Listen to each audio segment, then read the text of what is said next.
conflicted with my Friday public ops slot, so I'm like, screw it, I can start doing EU as well. Plus, Flying Finn and Scandi Recon showed me a bunch of clips from the previous week of EU where they were sneaking in elephant grass and they had the enemy side walk right up into their elephant grass and they were prone, taking clips of them staring up with their guns at the enemy team point blank.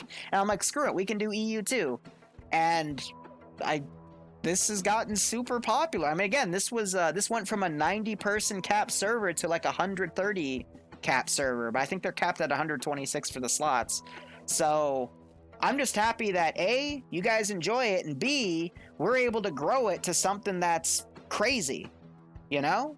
And I just think that's really cool that, you know, I don't have to be as big as someone like Soviet or Remy or whatever, and I can still have my own little slice, you know? Just do what I want.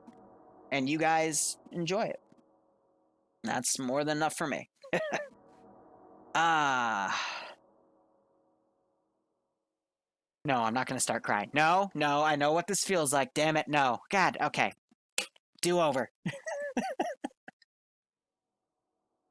Take a sip of that water there. Well, what's that? Yes, I do have TSB for my own little slice of Zeusing, but I mean, you know, I would see these big PvP events and think, hey, you know, how, like, there's no way I'd be able to get that in TSV, but I can get it in Friday Night Fights at least. Yes, you did make me cry a while ago. We don't talk about that. That's a dark one. Do I still do Wednesday Squirrel Ops? Yes, Pigeon. I meant to do Cherry's first Vietnam op, but Bloodwing offered to go get Taco Bamba with me, and Taco Bamba tacos are... Oh, if you've ever had good... How would I say this? Most of you probably know what Chipotle is. Think Chipotle, but with a big amount of different flavors for the profile, a little more expensive by about $1 per taco, but you can still get, like, you know, 3 tacos for under $10, and it is just a flavor bomb. Like, it is some of the best Tex-Mex you will ever have in your fucking life. And I would put my life on that statement. But anyway, we are now looking at the sectors here. We'll review who's on what slot here. We'll see where TSB is, Scandi Recon, some other big hitters like T5 Bay, T4 Herb if they're here, Indigo Fox, sorta, all the characters like that. But little hiccup there. We are in the top right of Prino Kimachan, wherever the frick you call the Ching Chang Chan map. Independent has a big zone to start in, and BLUFOR is going to basically be defending this fob. Oh, I've got some memories of this one, both with TSB and the 506, taking this area. It's a big one, but there is a lot of room for BLUFOR to reposition, guys. And this is the solo release by RHS for this map, I believe. So I'm not sure what's changed up from its Unsun variant, but we'll see how things go. What was the food place named? Taco Bamba, B-A-M-B-A. The thing about it, though, at least the one where I go to, it's next to a Hispanic market, so we got a bunch of extra stuff, too, such as, you know, Hispanic drinks and stuff, and it's nice. Except I love their horchata as well, but they haven't been serving it since COVID started, so big sad. Anyway, hitting F1 to make that menu go away. Why is that? Oh, gosh darn it.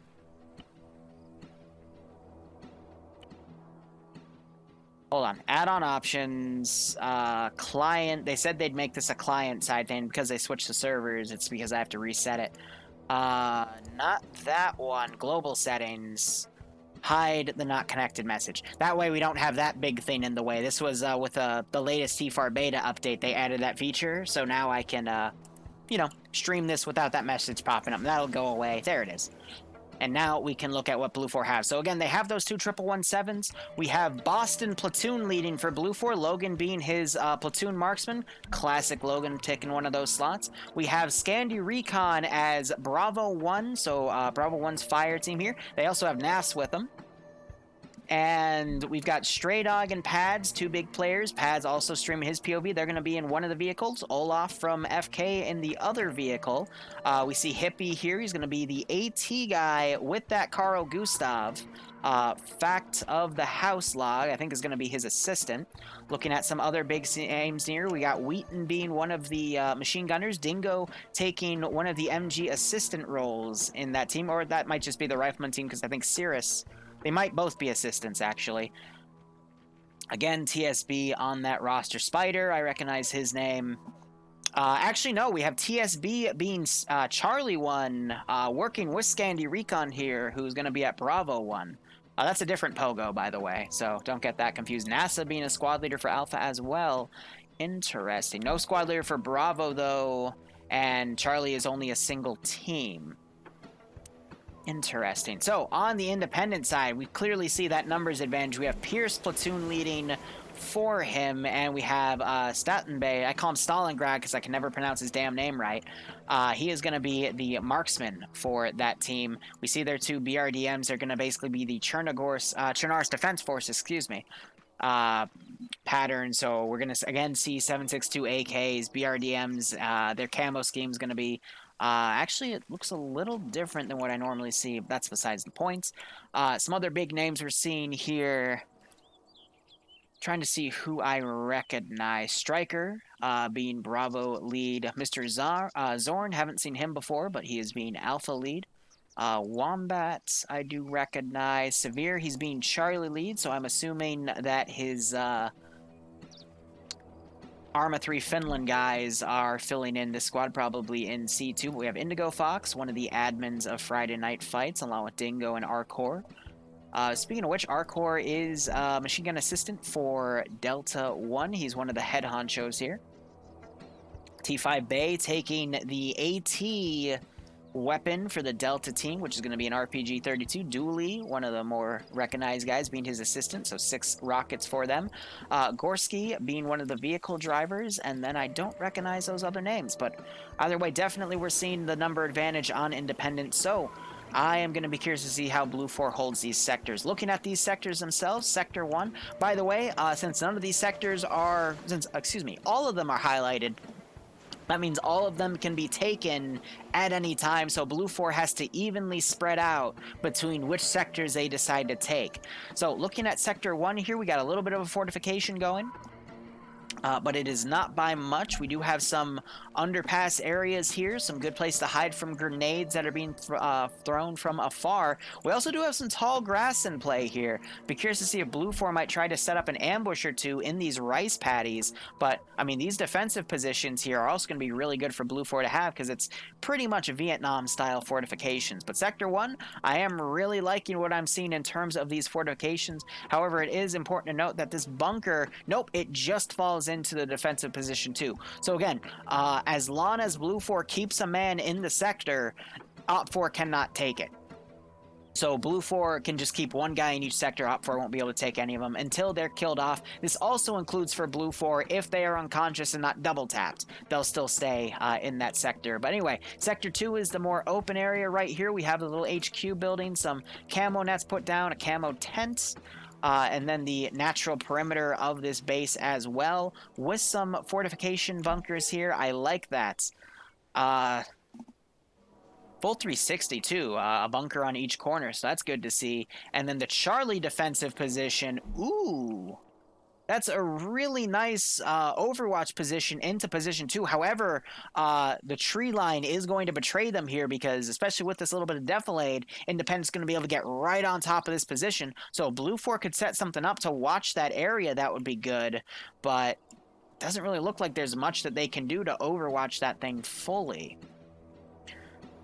So if I was in BLUFOR's position, usually when I'm given 3 sectors to control, I would usually sacrifice one to defend the 2 others, but I mean, Sector 2 has a little bit of an issue because Sector 3 kind of overwatches it, but I'm going to be honest, I would probably hold Sectors 1 and 2 and just forego Sector 3. Sector 3, although it's on a nice higher position, The marksman could probably like go up right here and get some back shots on Sector 1, but Sector 1, I mean, you got these nice bunkers, you got this nice perimeter right here, and then Sector 2 has its own nice little fenced-off perimeter with multiple bunkers and defensive positions.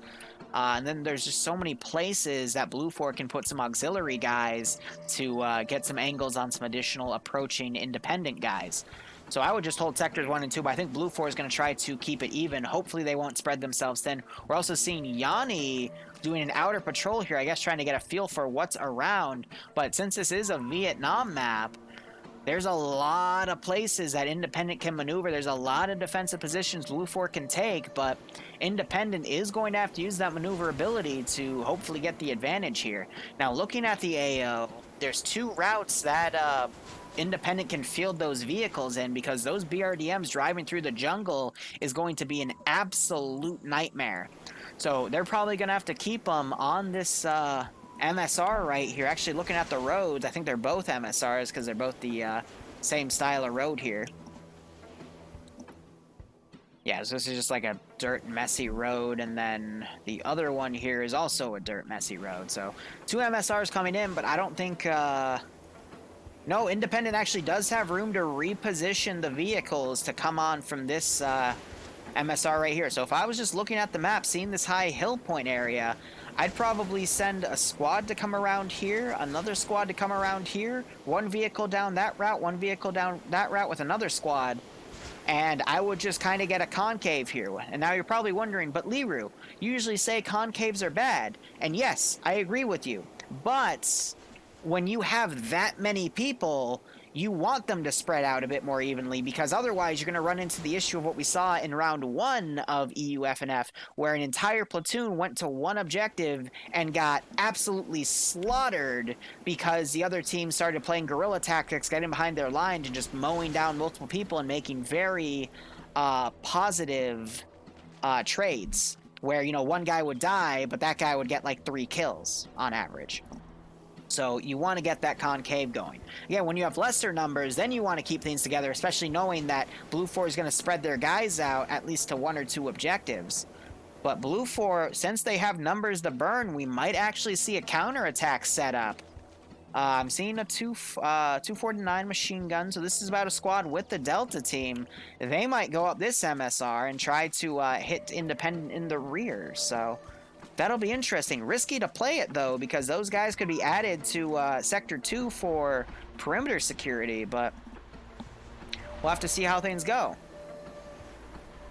Freya, I'm not sure if I caught your team in the 1117, but I did get footage of both of them doing a lot of good work, so we'll have to review that back. And Yanni is indeed the TSB MILF. We see his... picture every public op nowadays because it's just him with the girl filter, and that's who we call Yanni's mom. That's another inside joke. But yeah, no, if I was Independent, I would go for, you know, a big perimeter concave push. I would keep the vehicles secured between infantry to give them the best cover I can. And if I was BLUFOR, I would just hold Sector 1 and 2, and I'd probably also have a maneuver team try to hit Independent on the rear as well. Because, I mean, this position, you're not going to hold, because Independent can literally push an entire squad up here. Now, they aren't able to tell from the map that they can do that, but, I mean, you'd obviously go from the forested routes. So, BLUFOR, upon seeing that, I wouldn't hold that at all. Indigo, it's just exclamation point multi. There's no Twitch at the end. It says it in the title. But how are you doing?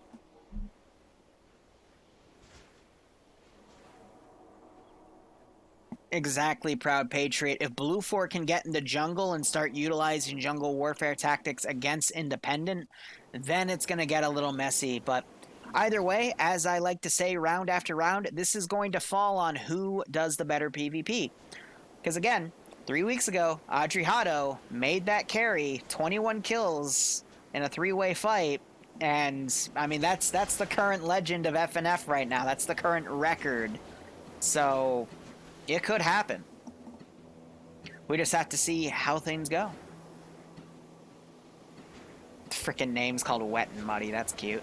I would assume this is going to be another 50-minute round, maybe a little less because it's sectors, but we're still good on time here. So 4 minutes remain. Checking out Independent here. By the way, I haven't seen any transport Vics on either side, so it's literally just those two 1117s, which are getting loaded up with some people, because we see that little plus right there. But then again, that's actually just the crew, so disregard what I just said. So it's pads and someone else, but they do have slots in the back to load a few, like 1 or 2, maybe 3 additional guys. So if they wanted to quickly field people, that would be smart. Meanwhile, I know those BRDMs, you can put guys on top of them, and they can also form pseudo-transport Vics, but I'm not seeing any transport guys here itself, so I guess that's just why the AO is so small here. But Independent... With this big area, BLUFOR doesn't know that they're right here, so, you know, Independent could be anywhere in this AO, but if I was BLUFOR, I'd deduce that, you know, they're probably right there, because that's the most obvious MSR. If Independent wanted to use this route, this would be extended a little more to the left, then I'd be a little concerned about that route, but this one's kind of obvious to predict. Especially since they have that, 1117, and Freya is right, her stream did end. Let me quickly update that in the multi.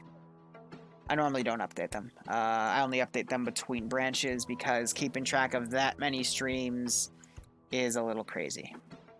But I saw Indigo dip his head in here, so I'm not sure if he's streaming as well, so.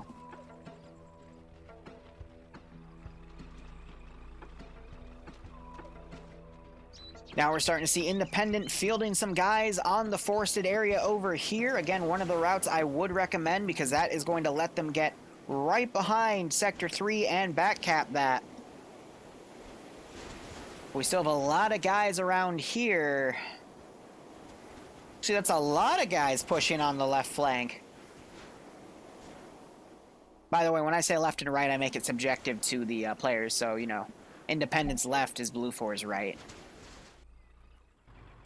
I need to get better at saying, you know, eastern flank, western flank, that sort of thing. So it makes a little more sense. But yeah, Independent's pushing a lot of dudes over here. I hope they don't go all eggs in one basket. Then again, T5 Bay is not... He's trying to connect back in, but he's getting kicked out. I hope he makes it before safe start ends, because otherwise he won't be able to get his slot back, and will unfortunately not be a part of this round. So Independent... A lot of forces going up on that vector, and then they're having the rest of them stay right here, so they might go left here. So I'm assuming that both BRDMs are going to come down this MSR and provide harassment. Now, it is important to note as well, you're seeing the cutoff and things go to fog. I'm not sure what the render distance is with that fog going on, but I'm not really seeing that much fog going down. So I think the render distance is pretty high itself here. Yeah, I saw that earlier. Independent's marksmen would have some decent eyes on sectors 1 and 2, depending on where the position they go to. So let's see where that marksman is right now. Stalingrad is still staying around down here. I think he's going to go with the other group instead, actually. So probably because this hill is tickling his fancy here, because, I mean, from right here, there's... Ooh, sorry, a little hiccup there. There's plenty of positions he could get on and fire at sectors 1 and 2, but the fear with that is, if I was BLUFOR, it would be obvious that Independent would put guys up there, which I think is exactly why we're seeing 2 BLUFOR guys head up here, Stray Dog and Yanni. But I think Stray Dog is the marksman for BLUFOR, so yeah, trying to get, you know, on the highest point they can to get into the mission. Did T5 Bay make it back in time? Yes, he did. All right, so he'll be able to join the movement here. Anyway, round is a go. I'm assuming it's a 50-minute round, so we'll see a 15-minute timer get called at the 50-minute mark for this timer right here. And now we're going to see how Independent pushes their forces down. So already we have a BRDM coming down, the other one going down as well. They got to be careful they don't push those ahead of their infantry support screen. Let's look at where BLUFOR has their marks, their AT guy. I actually don't see. I could have sworn I saw Carl Gustav earlier. Where'd that go? No, because the Carl Gustav was with... Oh, no, he's down here. He's stacked under the Delta team. Okay, my blind ass. But they're getting fielded over to the left.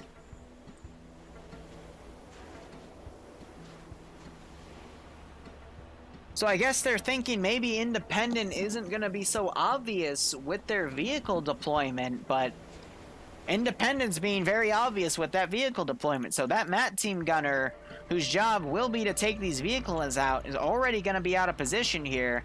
Also looking around, I'm noticing a little bit of a frame, like a little bit of a framiness looking over here, but it's still at about 25 to 30 frames looking in that direction. But looking everywhere else, I mean, it feels great. So a little bit on the low frame side, but that's expected with this type of map. Are mortars allowed? Yes, it would be. They would be listed in the operation assets in the beginning on the top of the mission selection screen. I'll add that in the mission command if I know mortars are down. So for example, there's BRDMs on independent side. BLUFOR has 2 11117s. They both have a main gun and a coax, but the BRDMs are going to have the bigger caliber for their main gun because this is a 14.5 millimeter, which is bigger than the 12.7. So that has a lot more penetration, wink, than the 50 cal on BLUFOR's side. But there's advantages and disadvantages that each side does have in terms of gear and equipment. But it still balances out quite nicely. Also, Peter, have a good night. He probably already left, though. So Independent doing a wide flank right here, but we have Slushy on perimeter security. He's a TSP member. So BLUFOR doing a really good job having guys fan out to try to find where Independent's going to push from. But we're seeing this really nice concave here of Independent pushing the front line. But I'm assuming this team is going to be in charge of trying to backcap Sector 3, which we do see some names of TSB players in the back here too. So DeVincer, Potato, he's a newer one, Russ, and Galil, they're with Boston, who's one of the vets. And Vito, I don't recognize, but I think he's been around. And then Slushy is just pulling that early warning security. But if he gets a positive PID on how many guys are coming, I don't think they're going to try to hold this position. I would literally just put demo charges down and abandon it because that is a lot of dudes coming around. But again, it's going to fall down to the PvP. Now, BLUFOR has deployed the Delta team and an Alpha team back here. So, part of a squad and their major AT weapon. I guess they're keeping it in reserve, trying to see where those vehicles are being fielded. But I guess with the intention of trying to get around Independent's line and take them out. Not a bad call, but also very risky. So, meanwhile, we have Stalingrad here. If I remember correctly, he is the marksman coming around, trying to find a good vector to snipe on his own so he doesn't have to worry about teammates possibly giving away his position. That's not bad. And now we have Slushy. I don't think he's gotten a good eye on the amount of independent guys that have come up yet. His vantage point's a little meh. If I was him, I would have tried to find a good way to see down this road without exposing himself, but I will admit, BLUFOR's camo is a little revealing compared to the multicam on Independence, so BLUFOR doesn't really have that camo advantage. They stick out like a sore thumb in the jungle. But Independence also giving this a really wide berth here, really playing that map edge, and they might be able to actually get around Slushy. But Slushy's already pulling back. He might have spotted them, might not have, but he's doing it casually, so I think he's thinking he has time. But we're already hearing some BLUFOR guys engaging with independent guys in the tree line. Yeah, they're firing far. I don't think they noticed the independent guys in here. Oh, now they did. But we just saw a PKP machine gun get set up. Immediately took a few shots. That's Stanners with that PKP, so he's one of the Delta team machine guns. Only 3 of those guys exist for Independent. So putting that on his own might not be the best idea because they don't want to lose that weapon. But now we're seeing the Delta team and Alpha pushing around with those 2 vehicles. So again, they're going to try to hit him in the rear. Meanwhile, we have some traps being set up. Stray Dog setting up right here in this bush. Really good vantage point. I guess he's watching to see if anyone goes down this open area to get some good snipes on. Not a bad call there. Also a BLUFOR Delta team getting close to some independent infantry. But I think Independent might have spotted him. We just saw a grenade, heard a grenade launch go off. Yep. So that is going to be courtesy of Dooley with T5 Bay. Again, T5 Bay is the AT guy, as seen in the roster here. So them engaging a machine gun team might not be the best call, but we got a lot more Independent that can be pushed down to deal with that. Just overall, I'm really liking this map dynamic here. I want to see if someone might try to, might accidentally step on Stray Dog here, but we also see some Independent guys trying to get some recon data to see where BLUFOR's forces are. We also have Yanni and some bushes down here, I guess, waiting for more guys to come down so we can try to hit him in the back. He might also catch Stalingrad out of position if he tries to maneuver behind those open tree trunks. But trying to find out where Yanni is facing here. He's facing uphill, so we probably won't be able to see him. But now you're hearing more rounds being exchanging fire here. It's hard to see the tracers because the trees cover them, so I apologize, guys, but that's just part of the map. But now the Delta team's trying to maneuver around the original Grenadier that shot those rounds in.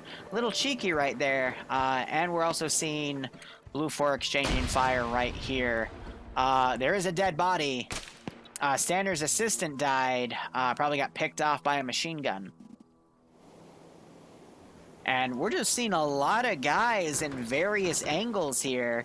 And we're seeing Stalingrad starting to get some marksman shots in. Already hearing a vehicle, though, so he quickly stops what he's doing. He managed to get a kill, though. Nice headshot. There's not a lot of people dead now, so we can try to look at what he got. He sniped Eander off of the HQ building. Oh, beautiful.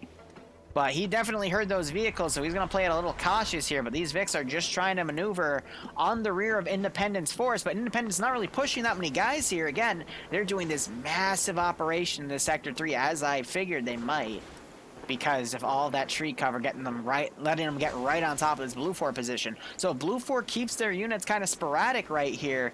They might not do too well. Oh, and we just saw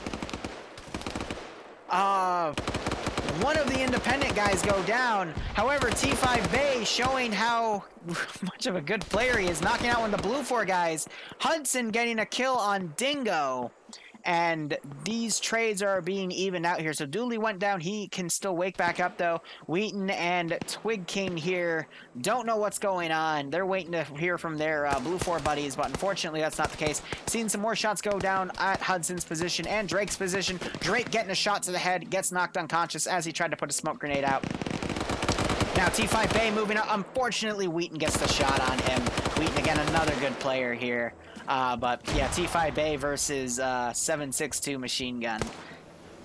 Not a fight you want to be a part of, but look at Independent's massive concave back here. BLUFOR, I think they know something's up. Slushy and DeVince are running perimeter patrols here, but TSB is going to get a big spanking here because they are outnumbered at least 6-1 on this ratio here. Now we're seeing BLUFOR and Independent forces getting frickin' whatever the word is. They're close together is what I'm trying to say. Not sure if Stray Dog heard those footsteps. He's walking around. I think he's trying to spot this AT guy. Really close point-blank headshot. Not a bad shot to make. I mean, this is just... Piju's here. He's just begging to get shot in the head. You can see the rifle sticking out of the bush.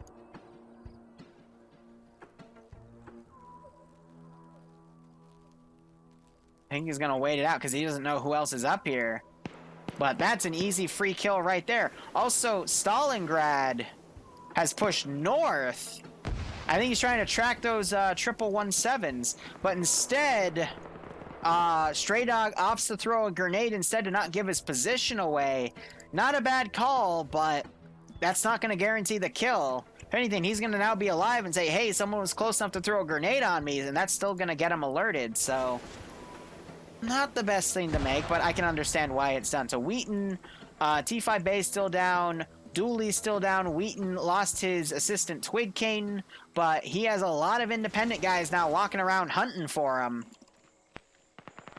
But will Wheaton hear those footsteps? Looking around, Independent starting to get a massive force to come in here. We just heard a Carl Gustav shot land. It sounds very close to a mortar. And now BLUFOR is counterattacking up here, and we're seeing a little skirmish come down. So Stray Dog has also... Nope, that's a different guy. I'm not sure who just... that was a BLUFOR guy that went down. Not sure if that was the friendly or enemy fire, though. And now those 1117s are also being fielded, so Independent's probably going to lose this one flank. We just saw Wheaton get a kill on a guy right here. Was that Arcor? No, it might have been, actually. Montgomery is trying to play ring around the rosy with Wheaton as Wheaton was stuck reloading that machine gun and unfortunately goes down. So it wasn't Arcor that went down, but he might be able to get Bay back up, and if they find Dooley, they'll get him up as well. But, I mean, that was a decent kill made right there. And now we have the massive Independent force back here, firing down on TSB. So Slashy looks like he's been hit quite a few times trying to reload his magazine, and we also have some additional guys around here, but how much of TSB has died? So Audrey Hotto's gone down, though he was a little more ways away over there. Potato getting a trade with AF there. Mossy pre-firing to see he's down. He's going to go for the double tap, though. There goes Potato. Russ, that's a really cheeky position to be in. But yeah, you can climb onto the rooftop of that ruined building and get a few licks in. But now we have Mossy trying to stabilize AF. And we still have fire coming back and forth right here. They still don't know where Slushy is. He got knocked out and double tapped in the head. Because that machine gunner was still able to see him, unfortunately. So BLUFOR is now going to be pushing off this position. I'll be curious to see what Roos does in this position. But yeah, there's a lot of dudes around here.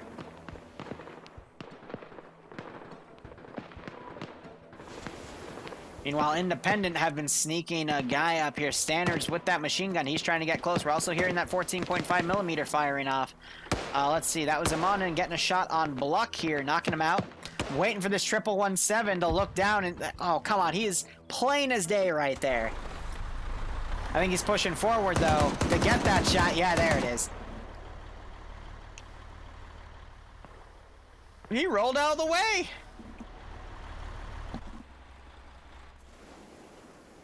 So, still anyone's game. It's only been 15 minutes in out of that 30 minutes. We see a machine gunner now firing down as Independent replies. RPG launch was just heard by a stolen RPG from Goatland here. Just on a single dude, but he's still up, but he is badly wounded. You saw that blood back there. Been hit quite a few times. There's a headshot by Goatland. That's what he was looking for. But I'll be curious to see what Licks Stalingrad is able to get in. He's only got one kill so far. If we scroll up to... Oh, Stray Dog is dead. He's not under Platoon HQ anymore, so I hope someone was able to pick up his rifle. But I'm not seeing him anywhere else in the roster. That's unfortunate, but kills-wise... Wait. Thought I saw him. Might have been Skyline instead. Or I'm blind. Either is very, very possible. But definitely seen more skulls on BLUFOR than Independent, but it's only by a very small margin. So Russ was able to kill someone that came up here.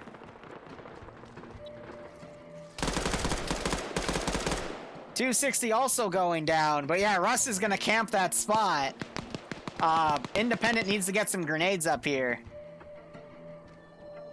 Because if they were to just get 2 or 3 grenades up there, Russ would be screwed.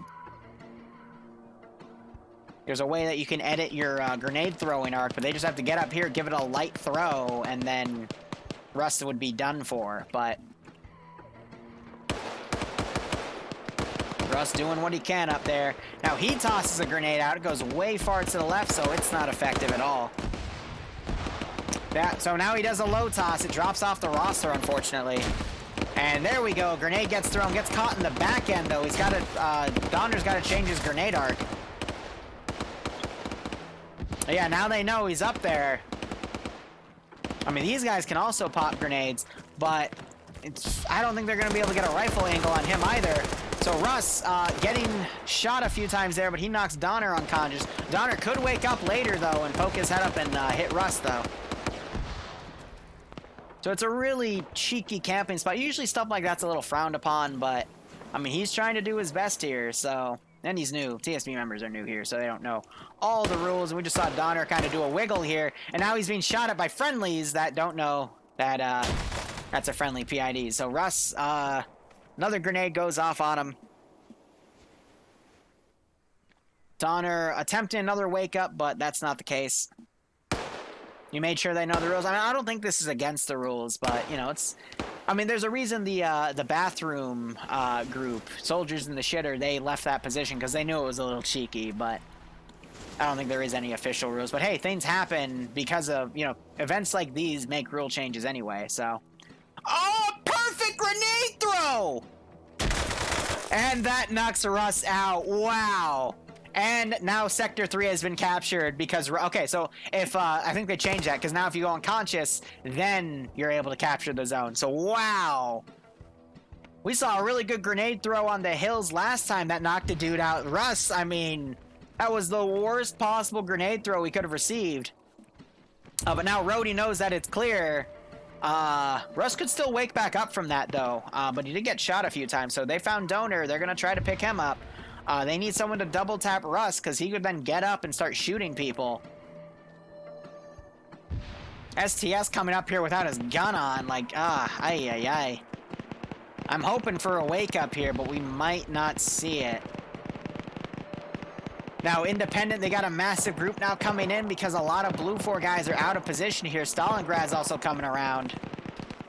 But, I mean, if Russ were to wake up, Rhodey's dead. And STS is trying to do medical. He'd be able to get another few licks in here.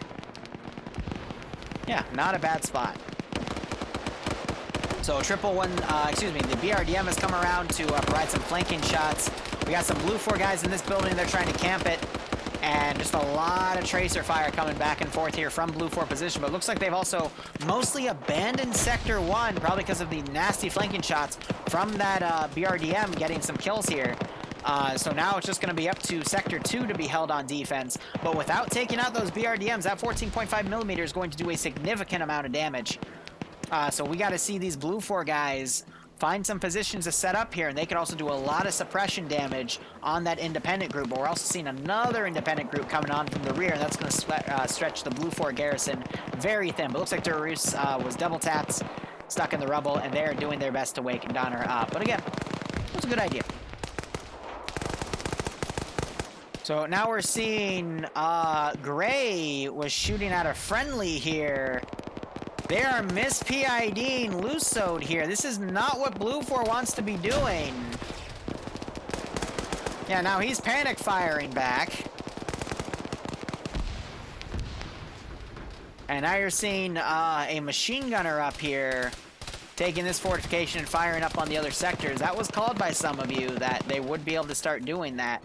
BLUFOR, though, in terms of the amount of time that's left, I don't see them winning from the time advantage. But look at this. We have a few guys that have gone down. So Hazard and Robbie were able to kill one guy right there. Oh, a beautiful Carl Gustav hit on that BRDM. Montgomery coming in, though, and sweeping out 2 kills with that PKP. He's for 4 right now.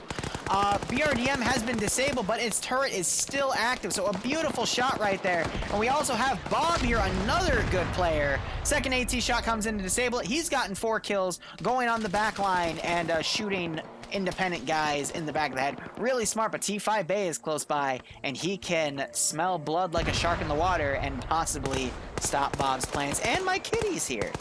Hey, Bramble. So Bob is shooting, gets a shot on Severe in the back, but he starts getting engaged by T5 Bay, who pushes up on him. Bob quickly taking cover. Doesn't notice DeClark right there.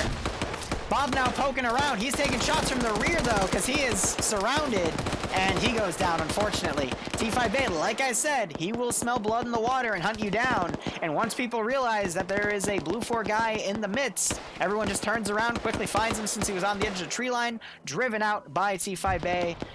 He is a gunner. Shame there. But now we have the 1117s repositioning and getting some shots out. Looks like, I don't know what he's firing at back here. Maybe he thinks there's a body back there or something. But now those 1117s are going to be able to stop the advancing of any independent forces on that flank. Second one is also up there, so that attack vector might be stopped. It's going to be reliant for independent to attack from the south on this position, but looks like they're already spotted. We're seeing NAFs doing some keyholing from this window in this wreck. That is a really nice spot to get some shots out, but still anyone's game in my opinion. BLUFOR, I would say, is starting to get a little more of an even number advantage now. We just saw another 1117 snipe on a guy. And, I mean, yeah, this flank is pretty much screwed because of those 1117s. Now, we could see...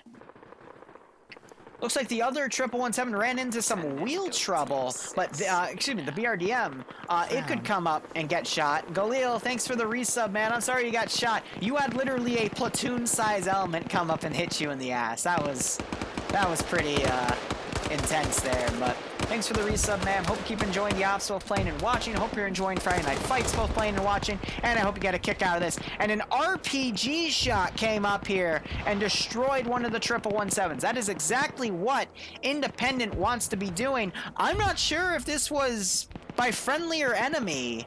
Or if that was just them getting armored. We also have an explosive going off back here, but it was a clear miss, unfortunately. Traps, I would say, are only, like 9 out of 10 times they're worthless, but that one 10 out of 10 will get, like, a quadruple kill. And that is what makes it worth going. But yeah, this 1117 still firing down here. Victor crawling for his life. But looking at the skull count here, Independent, we got a good amount of skulls here. Still a lot of people up. And then we also have a lot of skulls on BLUFOR, though, but still a lot of people up. I would say it's pretty even, but we also got to see how much this independent force steamrolls, because BLUFOR does have less people still. But BLUFOR, they do have the fortified positions here, but that can also be a bit of a curse because that only exposes their head. So if BLUFOR gets hits, they're going to go down. Because usually in PvP, you see people aim center mass, which would be someone's chest. But if someone only has a head to aim for, they'll aim for the head subconsciously. And that can be... that's what gets people killed, because a headshot is an insta-kill. Now, RPG round came in. I'm not seeing any damage, though. We just saw another RPG shot come in. That was also a miss. Olaf and the FK crew, they're going to have to be very defensive with that 1117, because that's the only one still left, and that could make or break the game. For BLUFOR at the very least. Meanwhile, Independent still trying to get this other BRDM online. I know they lost one, but looks like it is now in play. They just had to repair a wheel, so both sides still having a vehicle up. Still anyone's game. Which is the only visible target. Yeah, exactly. So Independent, behind these bushes here, when they're prone, it gives them a lot of places to fire from. BLUFOR will have to either find them directly, or more than likely just start spraying through the bushes, but it looks like they are having some trouble trying to spot targets here, but they are taking some pretty accurate fire from Independent. See, multiple dead bodies up here. Yeah, this building is a death trap on the rooftop because it just exposes you and it raises you above the level of the shrubbery, so it makes you a very open target. But now you're seeing Independent propping a lot of smoke. Looks like someone threw a frag on accident, but they're going to start in advance. Now, if BLUFOR sets up a machine gun, they could score a lot of kills right here. But we're also seeing remnants of this other push on Independent come down. We see 5 BLUFOR defenders. Looks like a pretty even fight, but we're also seeing NASA, who is a squad leader. He's going to try to get on the rear of some of the Independent guys and hit them from the back. It's been working so far. Love to see more of it happen. And then Stalingrad here, he's gotten 3 kills so far and maneuvering around. We'll see what he can do with that marksman rifle. We have Mountain here and Pads, 2 really good players. They're also just trying to get bearings of what's going on. But smoke rounds also being fired from GLs to just put a bunch of smoke out. I really don't know what those are used for. And Galil gave us sub to what's that? Aw, isn't that nice? Hope you both keep enjoying the ops, both playing and watching. And I hope you get a kick out of this one. So Independent, they've popped their smoke out, but they're not really doing a lot of maneuvering here. Them sitting outside of the objective isn't going to do them much favors, but BLUFOR, Nemesis and Nafs, two very deadly players, and Nemesis has a 249. That can change the game. Because Nemesis, you see him do a lot of damage. Nafs, I know, is a good PvPer that likes to go off on his own, but these two guys, if they get first sight on the independent force, they could definitely get a lot of kills in here. And we just saw Nemesis get a double tap kill on one of these guys. That gave away their position. A lot more smokes being popped. Nemesis pushing up to cover, getting a double kill right on the spot. Goes for a triple. Holy crap, 4 kills in the blink of an eye, one guy going down. Like I said, this is where it can get messy. How many kills does Naf have? Naf has 2, but they are gonna pretty much gut this push here, and they're both still alive getting kills. So Independent took way too long to advance. BLUFOR committed 2 of their really good players on the flank. I mean, just look at all the unconscious symbols here. And these 2 guys are still up. So they're now trying to take fire on Nemesis here, as Nafs is now poking out and getting some shots in where he can. Nemesis is going to pull out of that position, get behind a different piece of cover, and try to get another angle here. But there was no good cover from this push that Nemesis and Nafs made. And now these guys are going to pretty much annihilate this flank. This is forcing other guys to now push in, but now you have base defenders like Jonathan here getting a few kills in. Nemesis is now running up right on top of independent forces. Oh, but Nafs is saving him. Here comes Nemesis getting another drop kill. Rory trying to get some shots off. Nemesis going crazy, unfortunately going down in double tap, but look at the damage. Look at all of the guys that are down. It was beautiful. That is the type of play you want to make in this situation. Naf's on 3 kills, but I can't give him an accurate kill count because just look at all the down guys that they knocked out. Like, between them, they've at least gotten a dozen kills and downs here. And Nemesis could still potentially wake back up. But holy crap, that was the play they wanted to make, and now you don't see any more independent forces. I mean, the BRDM is here, but that's the PvP you want to see. That can change it in the blink of an eye. Yeah, no, TSB guys have been doing really well. Whether it be the actual TSB division or the Scandi Recon guys, which are still considered TSB. So I don't think he could do a late wake up, but yeah, you don't want to get on a one-on-one with Nafs. He will drop your ass. He's one of those kin of the hill guys, man. Sure, he does walk off on his own. Sure, he can be a little bit of a messy squad leader, but PvP is his go-to. And I mean, it's shown here. This entire flank for OPFOR, or excuse me, Independent, I mean, it's done. Jesus. Beautiful. I'm glad we caught that too. So BRDM has pushed up. They just lost a guy. Their gunner got sniped out by the 1117s 50 cal. 14.5 can penetrate, but so can the 50 cal penetrate the BRDM.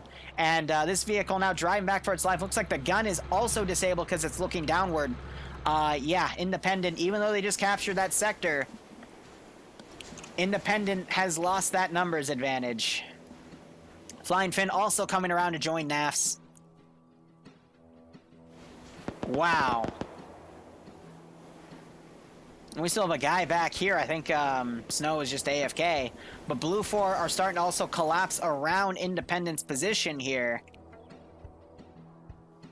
Independent still well hidden. We still see guys like Indigo Fox and T5 Base, some really good PvPers. NASA also really good, but he might be caught out of position here. No, he does not. Instead, he might catch some Independent guys out of position. He's getting stuck on the barbed wire, though. He's trying to vault in between it. If he was a little to the right, but he might expose himself. But these guys are maneuvering around. Mountain, however.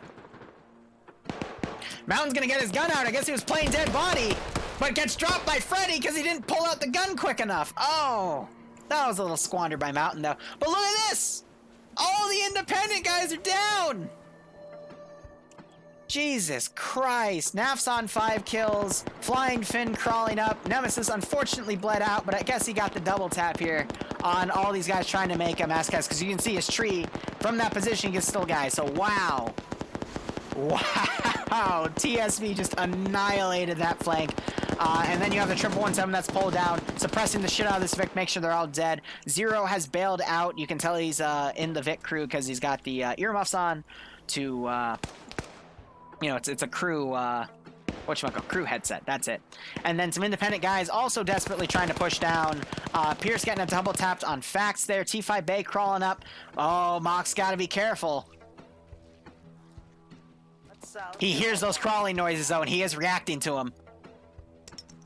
And he throws a grenade out. It's a little short, but that's going to be close enough to knock T5 Bay as he crawls to it. Another grenade going out as well. That one bounces off the barbed wire, lands a little to the left of T5 Bay. Another grenade going out. Another grenade going out as well. Whew. That one's a little late, but Mox might have noticed Pierce right there. Oh, he sprints into him. Looks like they traded. Pierce went down. Moxie died. That's unfortunate. But now it's just a lot of scattered units engaging each other. Naf's looting from the dead, seeing what he can get. But, yeah, Independent are... There's only 2 guys up for Independent right now. Meanwhile, BLUFOR has a lot of guys, too. Stath trying to get up... Stalingrad trying to get up on the rice paddy, but he gets picked off. And I think this is it. Unless T5 Bay can pull another big clutch, and he is a player capable of that... He does have AT to take on the 1117. We do also have Zero over here, and he's surrendering. Oh, that's beautiful. That's absolutely beautiful. I've never seen a surrender in Friday Night Fights, but in his case, what can he do to a 1117?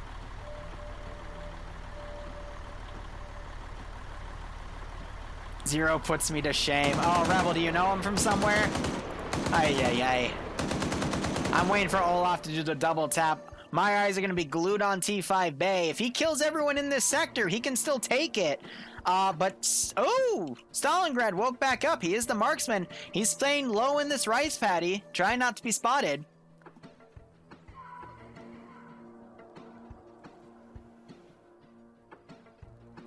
Looks like they're torturing him. He's been shot. Oh, no, he's bandaged him. Nice. But yeah, Naf's coming up. Getting some double taps, or not. He's just making sure that entire sector's clear. So, Stalingrad and T5 Bay, I mean... anything's possible here.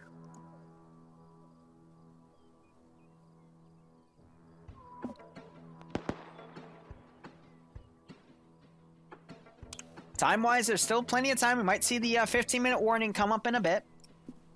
This is also giving time for BLUFOR to fold their guys back and just hold this last sector.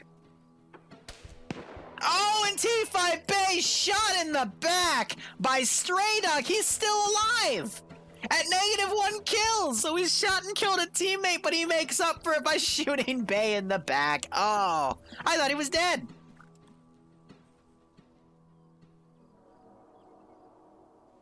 Yeah, that's exactly right. They smoked their position. They had a good base of fire, but they didn't push up.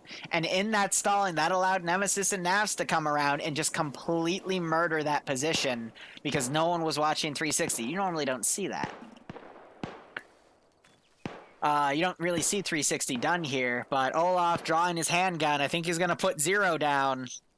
Oh, no, he doesn't. T5 Bay waking back up, though, crawling into the compound. He's got people like NASA to contend with, but NASA has his back to him, but will Bay spot him? Bay instead working on bandaging. Might see that 30-minute call in a second. No! Hippie spots Bay and kills him dead. And Bay Potato also knocking out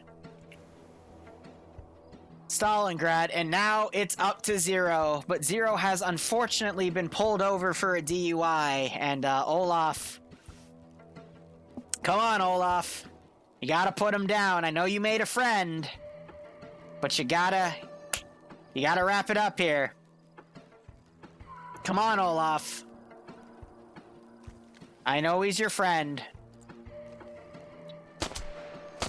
And there it goes. Olaf with 5 kills from that 1117. And that is GG. There is still a guy alive back in spawn, but he's been AFK, so I can't type to let him know, because that would be cheating if spectators can do it. But yep, that's a GG. BLUFOR has won. And that MVP moment has to go to Nafs and Nemesis. Absolutely. Because had they not done that, Independent would have probably gotten in here and gotten some kills. But let's go up and listen to all of that chatter. While we do that, I am going to look at the multi and see who's still working. Hiding is the superior way to survive. We survived up until just the very end. Unfortunately, we were all distracted by the hostage situation that happened.